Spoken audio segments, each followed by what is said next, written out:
Terima kasih buat Kirgistan yang sudah menyundul Indonesia lolos ke 16 besar.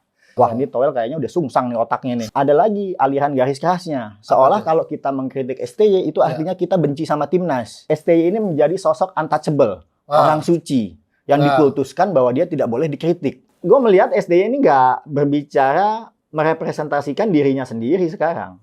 Dia bukannya merepresentasikan timnas Indonesia, tapi juga dia harus merepresentasikan kepentingan lain di belakangnya dia. Siapa itu? Ya agensi itu, EDG Company itu.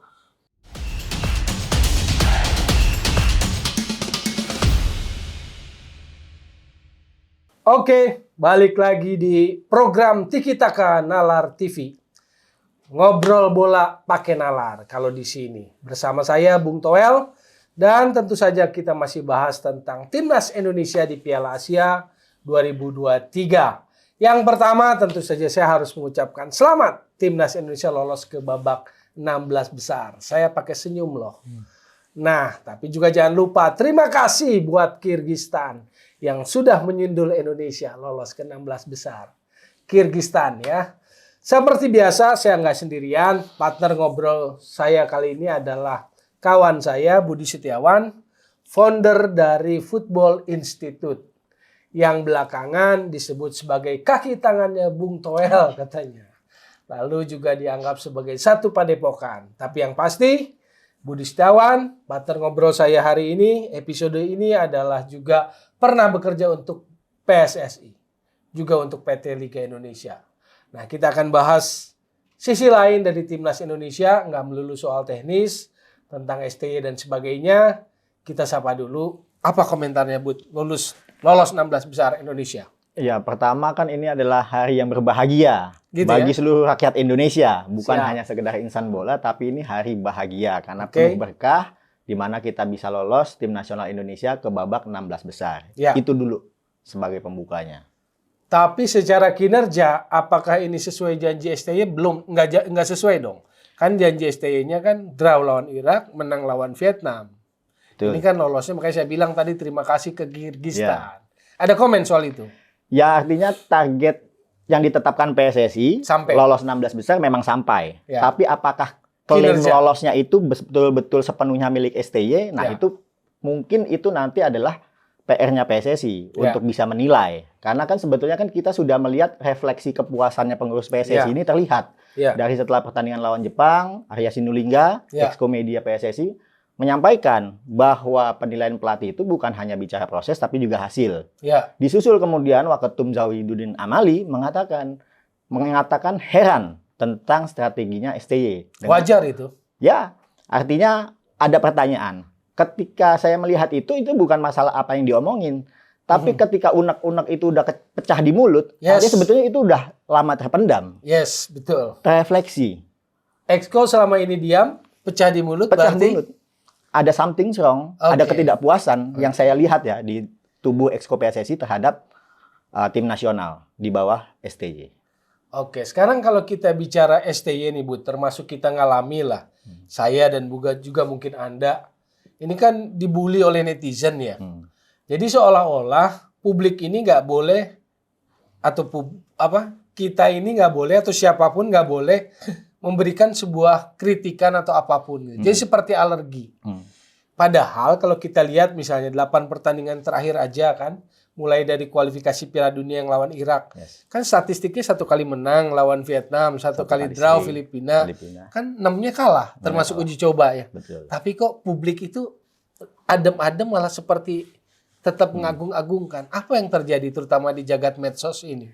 Ya sebetulnya kan kalau kita melihat, ini mungkin baru sekali ini di dunia sepak bola terjadi polarisasi netizen seperti Pilpres. Baru kali ini? Baru kali ini. Kayaknya dulu kita enggak. Dulu nggak pernah ada polarisasi antara mulai dari isu naturalisasi maupun lokal pred. Ini hanya terjadi di STY. Pro STY, anti STY. Lalu kemudian ada lagi aliran garis kerasnya. Seolah kalau kita mengkritik STY itu artinya kita benci sama timnas. Nah, itu dianggap jadi satu bagian. Dan perangnya kayak diperluas. Betul. Gitu ya? Seolah STY ini menjadi sosok untouchable, orang suci, yang dikultuskan bahwa dia tidak boleh dikritik. Kalau ada yang mengkritik, langsung anti timnas. Seolah ini kita tidak nasionalis. Padahal kita ini yang WNI, dia bukan. Kan begitu. Oke. Nah itu fenomenanya kayak begitu. Dan gue melihat ini sudah mulai berubah. STY kan masuk ke Indonesia menjadi pelatih timnas tahun 2019. Ya, akhir 2019. Sepanjang itu sebetulnya nggak ada masalah dari gaya komunikasinya. Tapi gue mulai melihat keanehan ketika di tahun 2022. 2022 sebelum Kanjuruhan atau sesudah Kanjuruhan? Sebelum Kanjuruhan. Di mana dia sudah menjadi selebritis. Sudah bukan fokus lagi menjadi pelatih timnas, tapi dia sudah mulai menjadi bintang iklan. Oke. Dan bintang iklannya itu ada yang di dalam negeri kita sendiri, salah satunya Kopi Luwak, BRI, tapi ada lagi yang lain, yang itu di negaranya sana, di Korea. Misalnya apa? STY jadi bintang iklan untuk salah satu bank Korea. Lalu menjadi bintang iklan mie instan Korea. Lalu menjadi bintang iklan Hyundai. Lalu menjadi bintang iklan untuk yang terakhir itu adalah STB Korea, The Sandbox Korea. Korea. Mereka adalah perusahaan metaverse yang jualan avatar. Nah, ini ada sebuah fenomena yang mungkin luput dari perhatian publik. Kenapa dia bisa mendapatkan banyak klien gitu? Kenapa? Nah, ini gue iniin dulu ya. Oke. H-1 menjelang pertandingan lawan Vietnam itu H-1 ya. H-1. Pertandingan lawan Vietnam, STY itu posting di IG story-nya dia, membawa jaket jersey tim nasional Indonesia, tapi di bawahnya ada link. Ketika gue buka link itu, STB Korea, jualan metaverse, avatarnya STY tentang sepak bola. Di situ ada terlihat STY pakai batik, lalu jualan propertinya tim nasional Indonesia untuk kepentingan dirinya sendiri. Nah, itu kan gue melihat ada sesuatu yang hal yang nggak lazim. Kita ini kemarin habis kalah lawan Irak 3-1, lalu berada dalam situasi hidup mati melawan Vietnam pada saat itu, tapi kok malah jualan pribadi di link. Dan H-2 sebelum pertandingan melawan Jepang, dia posting lagi. H-2. Di IG story lagi dia posting tentang dia naik mobil Hyundai dengan plat B. Artinya itu sebetulnya sudah dokumentasikan lama, tapi diposting di H-2. Artinya ini kita melihat ya pasti ada agenda setting, nggak mungkin seorang pelatih timnas masih memikirkan untuk posting dokumentasi seperti itu. Posisinya dia lagi di Qatar, ngapain dia posting video di Indonesia, mobilnya plat B. Nah, artinya saya melihat bahwa memang STY ini memiliki ikatan hubungan kerjasama bukan hanya dengan tim nasional, tapi juga dengan pihak lain. Jadi dengan posisi dia sebagai pelatih tim nasional Indonesia itu menguntungkan dirinya. Karena itu kan iklan komersial. Tentu kan ada aspek bisnis. Dan pada tahun 2022. Apakah itu juga ada kaitannya buat tim nasionalnya? Nggak ada. Nggak ada. Itu pribadi dia. Pribadinya dia. Kayaknya tidak ada terkaitan dengan timnas. Nah, pada tahun 2022 STY itu menandatangani kontrak dengan perusahaan Korea, salah satu agensi artis ternama. 2022 tanda tangan kontrak agensi dengan STY, menjadikan STY sebagai salah satu talentnya dia. Setelah tanda tangan siapa? Sorry. Nah, perusahaan agensi ini namanya ADG Company. Dulu namanya itu Angry Dogs. Berubah nama menjadi ADG Company. Nah, ini dipimpin oleh aktor kawakan Korea Selatan namanya Lee Kyung-gyu. Lee Kyung-gyu ini adalah aktor kawakan di Korea Selatan yang pada tahun 2010 ini merupakan artis dengan bayaran tertinggi di Korea Selatan.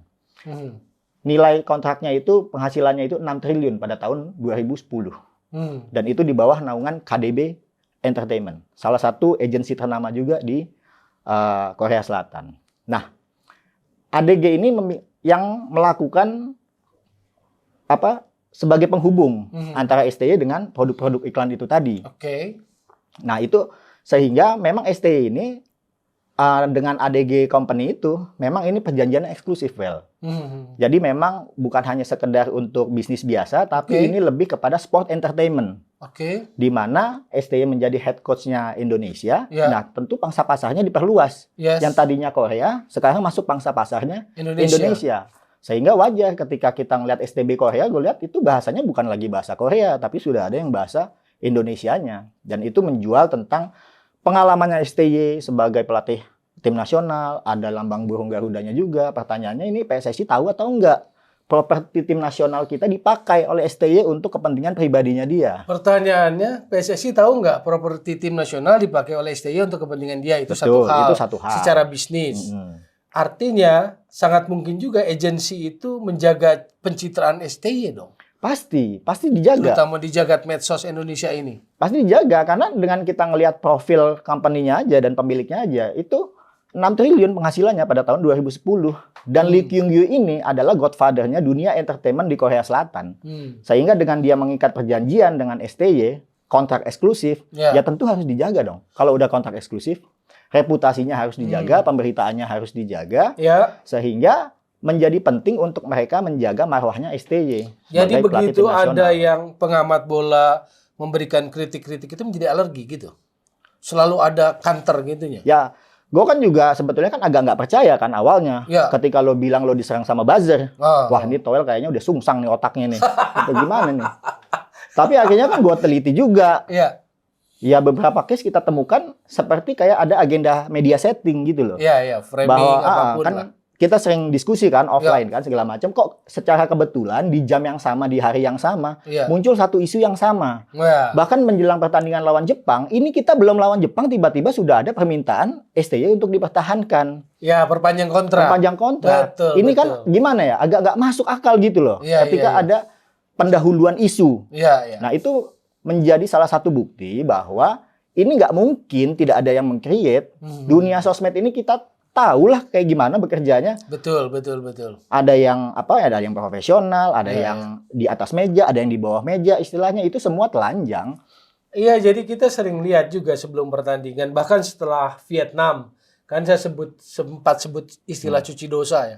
Jadi kemenangan itu akan di-amplifier sedemikian rupa. Bahkan salah satunya termasuk itu tuh, ada yang menyuarakan perpanjangan kontrak menjelang lawan Jepang gitu loh. Jadi seolah-olah kabar hasil pertandingan Jepang itu soal nanti gitu kan. Soal nanti, yang penting perpanjang dulu. Nah, agensi ini melihat STY sebagai sebuah aset karena kontraknya baru 2 tahun dengan STY tahun 2022 di Indonesia 2024 awal. Artinya kan mereka nggak mau investasi yang sudah dilakukan tidak berlanjut. Jadi agak masuk akal ketika kita melihat STY mau melakukan perpanjangan kontrak 6 bulan. Karena gue dugaan ada di belakangnya STY memang udah lo ambil aja dulu. Untuk itu. Jadi kalau misalnya ada pertanyaan lebih butuh siapa? STY lebih butuh Indonesia atau Indonesia lebih butuh STY? STY dong. Dalam aspek sepak bola iya. Mungkin masih bisa diperdebatkan. Tapi dari sisi bisnis gue pastikan STY yang lebih punya kepentingan. Agensinya dia yang lebih punya kepentingan. Dari sisi bisnis STY lebih punya kepentingan. Lebih punya kepentingan. Dengan background seperti yang dijelaskan tadi ya. Iya. Karena pangsa pasar Indonesia ini gila-gilaan. Nih, mohon maaf aja ya. Industri Korean Wave istilahnya K-pop, lalu juga drakor segala macam. Itu kan udah merambah ke seluruh dunia, termasuk juga di Indonesia. Tahun 2017 devisa negara dari Korean Wave ini 70 triliun, Tom. Tapi bukannya jadinya gonjang-ganjing timnasnya selama masa era STY kayak drakor juga dong? Iya. Memang. Dan kita kan melihat ketika perjalanannya ini, ketika dia sudah bergabung sama agensi, komunikasinya STY itu berbeda. Lebih berisik ya? Ya, lebih berisik dan juga lebih dinamis. Dia bisa memainkan emosi publik.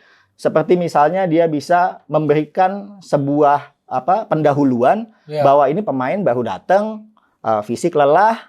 Jadi ada sebuah excuse lah ya. Ada sebuah pagar dulu nih yang dia kasih. Jadi ketika pertandingan nanti tidak sesuai hasil yang diharapkan oleh supporter, ya kan udah kita kasih alasan di awal. Kalah, yang lucu gini waktu TC di mana Turki, kalah dari Libya. Terus dia bilang karena latihannya baru fisik terus katanya. Taktiknya baru sehari. Lah kan itu agenda dia ya. Kenapa dia mengeluhkan agendanya sendiri gitu loh. Dijadikan alasan. Oke. Jadi kita punya gambaran lah ya soal STY ini. Kenapa kita angkat ini? Karena ternyata suka diperluas gitu loh. Kita mengkritisi tentu karena ingin kebaikan sepak bola kita lah.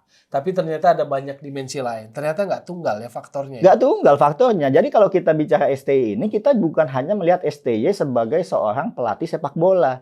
Di Korea Selatan, dia sudah dianggap sebagai duta oleh Korea Selatan untuk memperluas pangsa pasar Korea Selatan di Indonesia. Nah, 2008 pemerintah Korea itu membentuk namanya Departemen Kementerian Olahraga, Budaya, dan Pariwisata. Dibanding jadi satu. Inilah kementerian ini yang mendorong Korean Wave ini, drakor-drakor ini segala macam merambah semua ke seluruh dunia. Dan di level sport ya belum ada simbol. Kalau musik kan udah ada banyak, Blackpink, BTS, segala macam. Drama Korea gila-gilaan. Dan Indonesia pangsa pasar yang besar. Indonesia pangsa pasar yang besar saya bagi jadi siapapun. ingat memang 2020, 2021 STY nggak terlalu ini ya, nggak terlalu apa ya itu, apa narasinya apa, artikulasinya nggak sebanyak sekarang. 2022 ya. Kalau patokannya 2022 tadi, memang betul kelihatan. Yang kedua, kita bicara karakter orang olahraga dengan yang bukan. Misalnya pelatih Korea Kim Pang-gon, kan dasarnya soal respect, sporty, fair play aja. Dia minta maaf karena gagal kan. Dia merasa sudah memberikan harapan tapi kemudian nggak bisa mewujudkan harapan itu. Tapi STY nggak pernah begitu loh, Bud. Seolah-olah sesuatu yang alergi mengungkapkan maaf itu. Susah gitu. Untuk bicara. Itu bagian dari itu juga kaitannya. Ya, gue melihat STY ini nggak berbicara merepresentasikan dirinya sendiri sekarang. Dia bukannya merepresentasikan timnas Indonesia, tapi juga dia harus merepresentasikan kepentingan lain di belakangnya dia. Siapa itu? Ya agensi itu, EDG Company itu. Ya sudah jadi membuat target dia sangat ingin perpanjangan kontrak dong. Pasti. Kalau jualannya lolos 16 besar ini. Ya, itu jualannya. Pokoknya yang penting yang menjadi targetnya adalah kontrak jangka panjang agar investasinya, perluasan pangsa pasar di Indonesianya itu tercapai. Ya. Jadi mungkin ada banyak yang paham, ada yang enggak. Ya, jadi ini sekarang sudah bukan bicaranya tunggal tentang aspek sepak bola. Ini sudah melibatkan tentang kebijakan negara, tentang kepentingan negara. Mau enggak kepentingan negara kita diintervensi? Kalau memang misalnya STY mau melakukan bisnis, lalu ngambil pangsa pasar di Indonesia, ya ada kalkulasi sendiri lagi dong. Nggak cukup lagi nih cuma PSSI sendirian nih. Ya, satu hal lagi waktu selesai lawan Vietnam menang 1-0, ditanya oleh pers gitu kan, apa jawaban Anda untuk para pengkritik Anda, katanya gitu. Lalu jawabannya kan, perbaiki liganya gitu loh. Ya. Kan para pengkritik katakanlah itu pengamat lah ya, walaupun pengkritik itu kan negatif, ditujukan katakanlah buat kita-kita gitu, pengamat yang buat suka lu mengkritisi. khususnya. Gua ya? Lu. Kurang ajar. Oke. Sebetulnya kan kita nggak punya wewenang kepada liga langsung mengkritisi, walaupun kalau mengkritisi liga udah dari kapan-kapan. Berarti kan sebetulnya dia mengkritik Erick Thohir dong sebagai ketua umum PSSI. Ya. Waktu dia ngomong begitu. Ya mungkin itu satu, tapi satu hal yang jangan lupa juga, STY pernah nggak komunikasi sama pemilik klub Liga 1? Pernah nggak dibikin FGD sama pelatih-pelatih Liga 1? Nggak pernah. Selama ini dia hanya menjadikan jembatan PSSI untuk berkomunikasi sama klub Liga 1.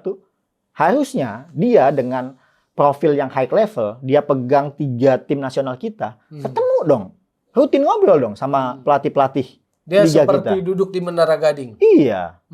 Yang seperti lo bilang, 4 tahun di sini ngomong bahasa Indonesia aja nggak bisa. Iya. Jadi kenapa dia lebih menuntut kepada kita? Harusnya kan kita yang lebih menuntut kepada dia. Satu, lo nih pelatih dunia yang kita bawa, ya wajar kalau kita nuntut lo tinggi. Tapi sekarang sorak-sorai kok, walaupun disundul sama Kirgistan. Ya nggak apa-apa, artinya kan klaim itu bisa diperdebatkan. Apakah itu memang klaim sepenuhnya kemenangan lolosnya timnas itu diambil semua sama STY apa enggak? Tapi gue yakin pasti akan dibentuk opini seperti itu. Ya itu yang terjadi mulai. Closing pertanyaan terakhir. Jadi kalau prediksi Football Institute, ngelihatnya apakah ini PSSI akan tetap memperpanjang atau gimana nih? Dengan situasi ini. Dengan situasi kan kayaknya posisinya jadi agak disudutkan juga tuh, agak repot juga balik lagi tuh. Ya artinya kan begini, PSSI ini jangan didesak oleh netizen atau siapapun untuk masalah perpanjangan kontrak atau enggak. Itu kewenangannya federasi. Ada aspek pertimbangan di situ. Bukan sekedar aspek teknis, aspek trofi, aspek piala, tapi kan ada juga kepentingan kepengurusan. Kepentingannya PSSI ini apa? Kalau STY hanya untuk fokus di timnas, apa yang sudah dia berikan kepada pembinaan di usia dini di Indonesia kan misalnya begitu. Pernah nggak dia coaching klinik di Indonesia? Atau mengembangkan kualitas pemain nasional. Karena kan sekarang dia termasuk beruntung lah. Ada 8 naturalisasi kan. Naturalisasi dan keturunan gitu. Dan misalnya saya sebagai pengamat gitu nggak pernah kan dorong-dorong harus pecat saat ini atau tidak kan enggak. Saya memberikan pandangan aja. Ini apa tidak. Tapi belakangan ada tuh yang dorong-dorong kan. Ya, artinya kan durasinya kan udah jelas nih, perpanjangan kontraknya kan sampai Juni. Everything can happen. Piala Asia baru salah satu tahapan. Masih ada di Timnas U23, masih ada Piala Dunia. Waktunya nih masih jalan. Jadi kebagian kalau misalnya didorong ini untuk masalah perpanjangan atau enggak. Jadi agak aneh juga tuh ya. Jangan terlalu memaksakan kehendak, biarkan aja PSSI yang bertindak. Oke, ada pernyataan lain lagi? Closing statement? Closing statementnya ya seperti tadi, bagus tagline-nya, ngobrol bola pakai nalar, bukan pakai emosi. Apa yang terlihat di depan belum tentu itu yang semuanya Anda ketahui. Karena ada hal-hal yang kalau kita mau buka, informasi yang tadi gue sampaikan itu terbuka, bisa kalian buka semua itu. Bisa dilihat. Asal kita mau enggak asal gitu mau melihat. Membuka pikiran. Jadi teman-teman Tiki Taka Nalar TV, inilah obrolan kita di episode kali ini. Tentu kita apresiasi Timnas Indonesia bahwa kita mengkritisi STY, memberikan sebuah gambaran lain agar kita punya gambaran yang utuh, gambaran besar yang komplit tentang bagaimana sepak bola kita, bagaimana STY, bagaimana Korea Selatan kepentingannya untuk Indonesia. Jadi objektif lah, komplit lah semuanya. Terima kasih Mas Budi. Sama-sama. Jalan terus Football Institute-nya. Tapi jangan ini dong, jangan kendor dong gara-gara itu tadi notification berapa 3.000 hari ini. Oke? Baik, kita akan jumpa lagi di episode berikutnya dengan tema-tema yang tentu menarik, tentu dengan insight-insight yang bisa menambah pengetahuan wawasan sepak bola kita. Tentunya itu tadi, obrolan sepak bola pakai nalar. Ciao.